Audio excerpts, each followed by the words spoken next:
ভুলেও নতুন করে ফ্যাসিস্টের দোষর সাজার বিন্দু মাত্র চেষ্টা করবেন না। যদি কেউ এই চেষ্টা করে, বাংলাদেশের ছাত্র জনতা একসাথে সে সকল ফ্যাসিস্টের দোষরদেরকে প্রতিহত করবে। নিতে চাই কোন চাঁদাবাজ, ক্ষমতার অপব্যবহারকারী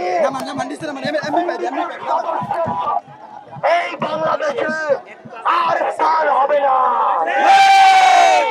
আমরা শুধু এটুকু বলতে চাই, আমাদের যে ভাইরা রক্ত দিয়েছে, জীবন দিয়েছে, তাদের সেই স্পিরিট, সেই ছাত্র জনতার অভ্যুত্থানের চেতনা ধরে রাখতে যে কোনো দিন, যে কোনো সময় আমরাও রক্ত দিতে প্রস্তুত থাকবো।